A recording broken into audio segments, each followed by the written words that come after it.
देखिए, छत्तीसगढ़ में चुनावों की सरगर्मियां आप देख पा रहे होंगे। भानु प्रतापपुर के जो उपचुनाव चल रहे हैं वहां पर सबसे जो गर्मा गर्म मसला था, मुद्दा था, वो वहां भानु प्रताप को जिला बनाया जाने का था और साथ साथ वहां का जो एक आदिवासी वर्ग है वो आरक्षण की मांग कर रहा था। और उस विषय को लेकर जो छत्तीसगढ़ की सरकार है वो काफ़ी प्रेशर में थी और इसी प्रेशर के कारण अभी आपने देखा होगा कि पिछले 2 दिनों में एक स्पेशल सत्र बुलाया गया विधानसभा का और वहां पर सिर्फ आरक्षण पे बात हुई और आरक्षण विधेयक को पारित करने की एक कोशिश की गई, जिसमें 76% जो है आरक्षित कोटे का जो एक समीकरण है वो निर्धारित किया गया और उसको अभी हालांकि राज्यपाल जी के पास भेजा गया है। राज्यपाल जी उस पर सोमवार को अपना अभिमत देंगे। इसी विषय में आज बातचीत करने के लिए मेरे साथ में वरिष्ठ पत्रकार हैं आलोक तिवारी जी की ये जो अभिमत या ये जो प्रोसीडिंग की गई है, ये प्रोसीडिंग किस हद तक जाएगी, कहाँ तक जाएगी, इसके कैसे परिणाम मिलेंगे, किनको क्या क्या फ़ायदा मिलेगा, कहाँ पर नुकसान की स्थितियाँ बनेंगी। आलोक भैया, ये जो स्थितियाँ बनी हैं, अभी जो विधेयक लेकर आए हैं, पहले भी विधेयक आया थे, उसमें भी विधेयक में भी राज्यपाल जी ने साइन किया था, लेकिन वो मामला हाईकोर्ट में जाकर अटक गया। तो अभी जो स्थितियाँ बनी हैं उसको किस रूप में देख रहे हैं? छत्तीसगढ़ की जो सरकार है, भूपेश बघेल जी की सरकार है, जो विशेष सत्र बुला के आरक्षण विधेयक जो पेश किए, बहुमत के आधार पर वो विधेयक पास जरूर हो गया है और राज्यपाल जी भी अपना अभिमत दे देंगे। लेकिन अभिमत देने के बाद ये प्रस्ताव जाएगा सेंट्रल गवर्नमेंट के पास। कुल मिला के यह विशुद्ध रूप से राजनीतिक मामला है कि उपचुनाव है, इसलिए सरकार ने सत्र बुला लिया और विधेयक पास भी कर दिया।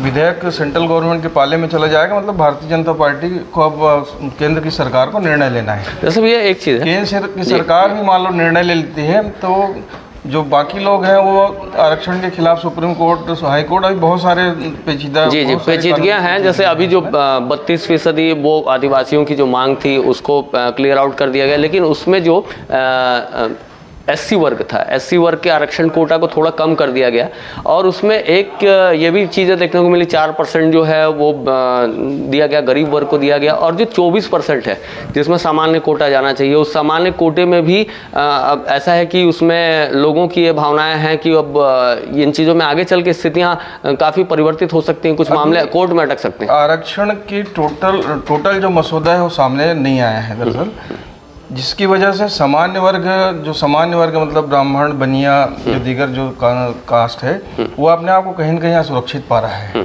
आरक्षित पाने की स्थिति है कि आप सामान्य वर्ग के लिए आरक्षित करते हैं किसी चीज़ को, तो उसमें केवल सामान्य वर्ग का ही आवेदक प्रतिभागी अधिकार होना चाहिए, होता है, लेकिन उसमें कास्ट के लोग भी शामिल हो सकते हैं। तो कहीं ना कहीं सामान्य वर्ग का जो प्रार्थी है या आवेदक है या अभ्यर्थी है वो अपने आप को असुरक्षित महसूस कर रहा है। ये चीज़ें साफ होनी चाहिए और बेसिकली मेरा अभिमत ये है कि आरक्षण का आधार आर्थिक आधार होना चाहिए। आर्थिक आधार होने से सभी वर्गों को जो ज़रूरतमंद है उनको इसमें मदद मिलेगी।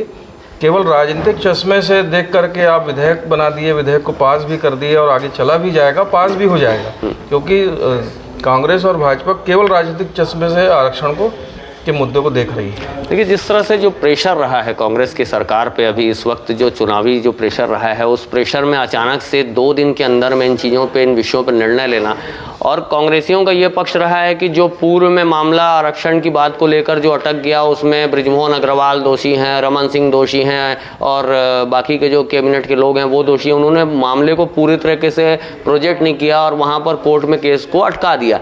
तो अभी क्या ये स्थिति है कि अभी ये जो चीज़ें आई हैं, ये अभी 1 साल बचा हुआ है चुनाव के लिए 1 साल बचा है मात्र। अब चुनाव के 1 साल के बीच में ये प्रोसीडिंग इतनी आसान भी नहीं है। अभी तो विधानसभा से निकला है, विधानसभा के निकलने के बाद जैसे आप बता रहे हैं सेंट्रल जाना है, सेंट्रल के बाद में फिर उसमें कोर्ट की कई आपत्तियाँ हो सकती हैं, उस पर सुनवाई होनी। तो आखिर ये जाएगा कहाँ पर? जो अभी बड़ा लंबा प्रोसेस है, ये आरोप प्रत्यारोप का दौर तो चलता ही रहेगा और कांग्रेस बीजेपी के ऊपर लगाएगी, बीजेपी कांग्रेस के ऊपर लगाएगी। भाई कोर्ट गया कौन था इस आरक्षण के मुद्दे पे? कोर्ट गया कौन था और उसको बाद में मिला क्या है, ये पब्लिक के सामने है।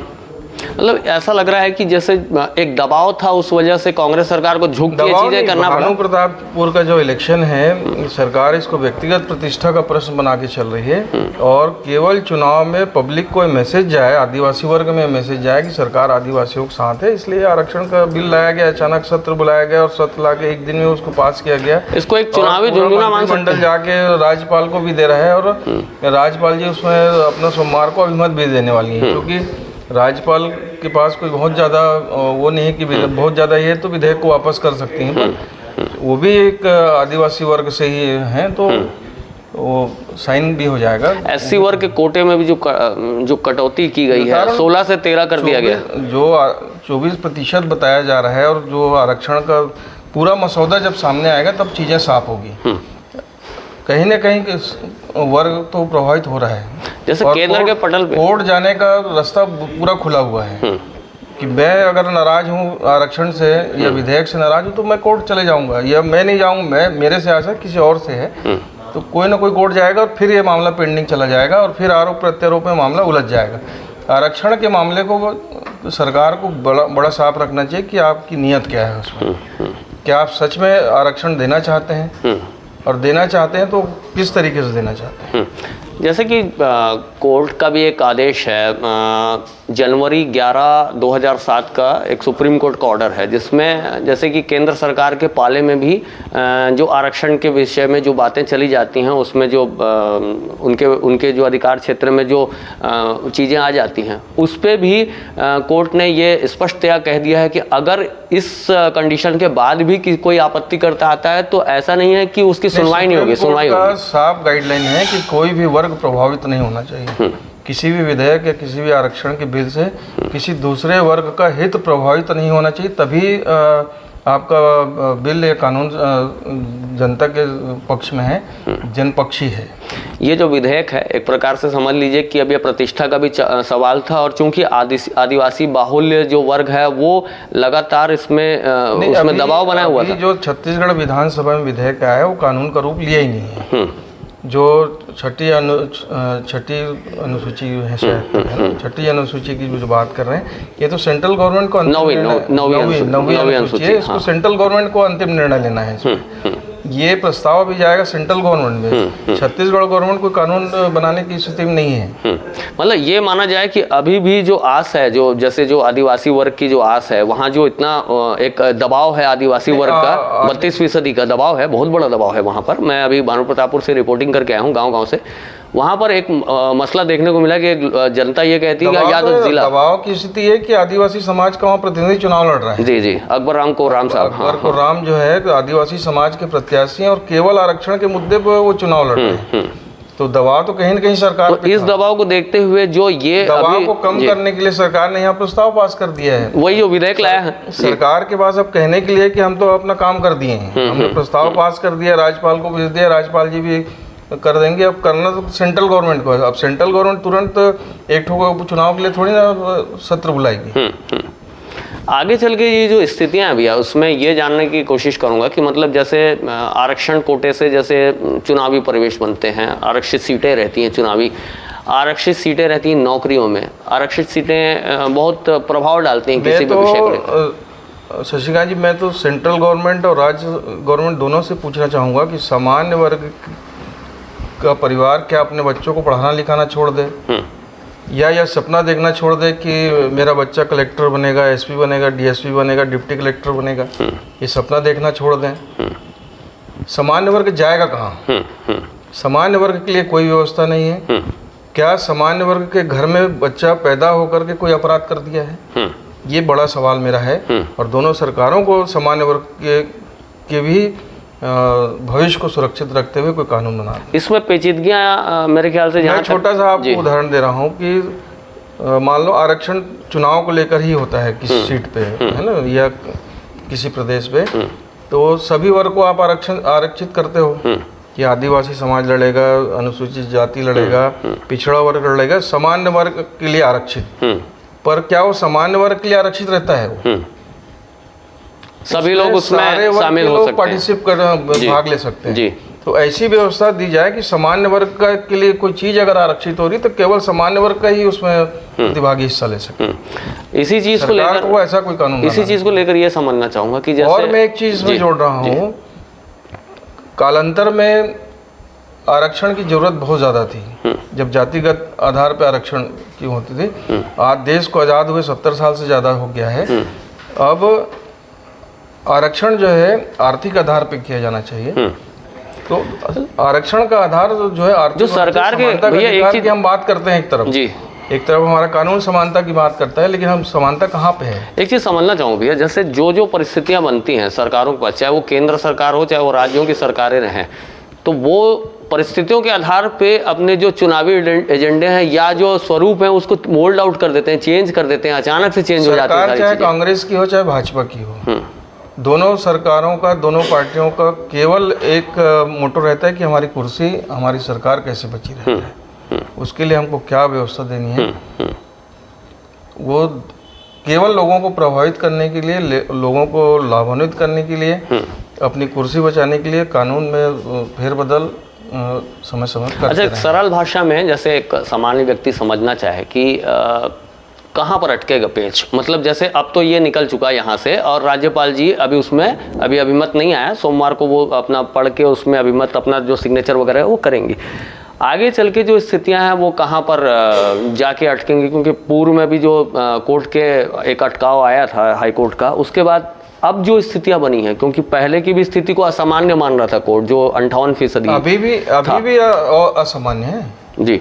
अभी 76% कौन सा सामान्य है? ये तो असामान्य बहुत ज्यादा अभी दिख रहा है सबको मिलाते हुए, जिसमें बहुत सारा वर्ग नाराज होगा। जाहिर सी बात है वो जो नाराज वर्ग है वो कोर्ट जाएगा तो कहीं ना कहीं चीजें अटकेंगी। कोर्ट जाएगा तो सुनवाई भी होगी जी, और सुनवाई होगी तो वहाँ तथ्य आएंगे जी, और तथ्य के आधार पे कोर्ट फिर अपना निर्णय देगा। अभी बहुत लंबी प्रक्रिया है कि आसान रास्ता नहीं है। अच्छा, इन परिस्थितियों में जब भटकाव की स्थिति बने, भटकाव की स्थिति एक प्रकार से, जैसे चलिए आप जैसे बता रहे हैं कि राज्य सरकार ने एक बड़े वर्ग को देखते हुए अपना एक निर्णय सुना दिया कि हमने तो कर दिया भाई, है ना, लेकिन आगे चल के स्थितियां अगर वो होती हैं, विपरीत जाती हैं, क्योंकि अभी साल भर बाद फिर से चुनाव होने वाले विधानसभा के, तो साल भर के वक्त के बीच तक ये कानून बन जाए और लोगों को जो ये मांग हो रही है उस मांग की पूर्ति कुछ दिख जाएगी, ऐसा मेरे को संभव नहीं दिखता है। कांग्रेस तो सेफ जोन पे खड़ी है।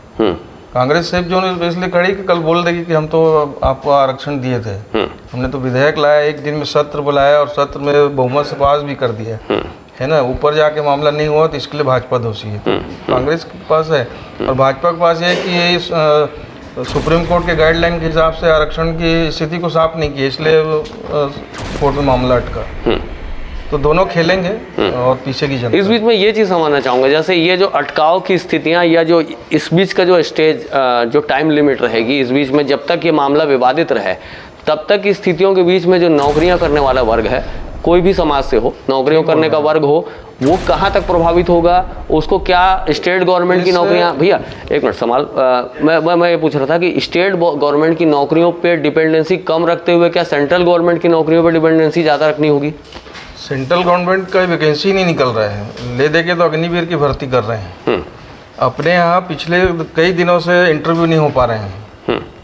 सरकार को इस विषय में गंभीरता से विचार करना चाहिए कि जिसकी आयु सीमा बाहर हो रही है आपके आरक्षण विधेयक के चक्कर में, जो उम्र पार होते जा रहे हैं, उनके लिए क्या है आपके पास? इसमें जो आपका एक सुझाव हो सकता है वो क्या हो सकता है, मतलब क्या कर सकती है सरकार इसको और अच्छे तरीके से, बेहतर तरीके से? या तो चुनावी परिवेश में दबाव में बहुत सारी चीज़ें हुई हैं, बहुत सारी चीज़ें, जब तक आरक्षण की स्थिति स्पष्ट नहीं होती है तब तक जो आरक्षित वर्ग के हैं, जो सामान्य वर्ग के हैं, उनकी उम्र आयु सीमा में छूट दी जाए कि इस तारीख से हम आरक्षण का बिल लाए थे और भर्तियाँ नहीं हो पाई हैं। इस भर्तियों को क्या होगा?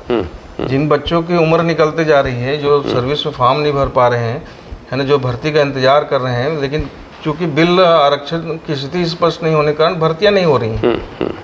कई साक्षात्कार रुके पड़े हैं, कई मामले कोर्ट में हैं। तो जिन बच्चों को उम्र निकल रहा है उनका क्या कसूर है? उनके लिए सरकार को कोई ना कोई निर्णय लेना पड़ेगा।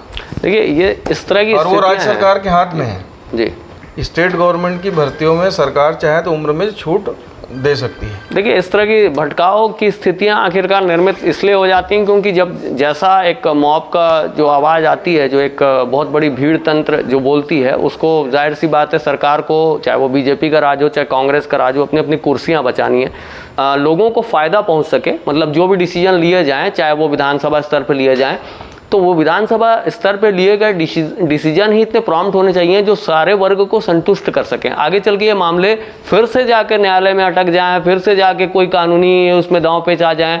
जो मांग आप मांग रहे हैं, कोई भी वर्ग मांग रहा हो, सामान्य वर्ग मांग रहा हो, ओबीसी मांग रहा हो, एससी मांग रहा होगा, एसटी मांग रहा होगा, उन सब वर्गों की मांगे कहीं ना कहीं न्यायालय में जाके न्यायालयीन प्रक्रियाओं में ना अटक जाएं। जो नौकरियों की आस लगाए बैठे रहते हैं, जिनको अच्छी अच्छी सुविधाएं चाहिए रहती हैं, वो मामले कहीं ना कहीं अटकने नहीं चाहिए। तो इस मामले में कहीं ना कहीं किसी भी सरकार ने, मेरा ये मानना है कि जो भाजपा की सरकार हो या कांग्रेस की सरकार हो, उसने किसी भी एक बोलना चाहिए कि एक समझदारी से निर्णय नहीं लिया है और मौखिक तौर पे और आगे ये जो प्रोग्रेसिव प्रक्रिया है उसको एक प्रॉम्प्ट वे पे ला के छोड़ते, तब ये चीज़ें बहुत सही रहती।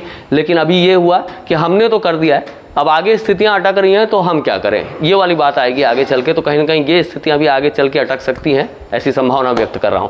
तो ये चर्चा परिचर्चा का मकसद सिर्फ ये है कि जो आरक्षण पे अब तक सरकार का निर्णय आया है, लेकिन आगे की स्थितियां परिस्थितियां क्या बन सकती हैं, उन विषयों पर आपसे चर्चा करना हमारा मकसद था और इन बातों तक आपको पहुंचाना मकसद था। हमारा भी वीडियो आपको अच्छा लग रहा हो, आपके काम का हो, तो इसको ज़रूर आगे बढ़ाएं। आपके वीडियो पे कोई विचार हो, कोई राय हो, हमसे कोई सवाल या हमसे कोई गलतियां होंगी, उस बातों को भी लिखना चाहते होंगे तो ज़रूर लिखिएगा।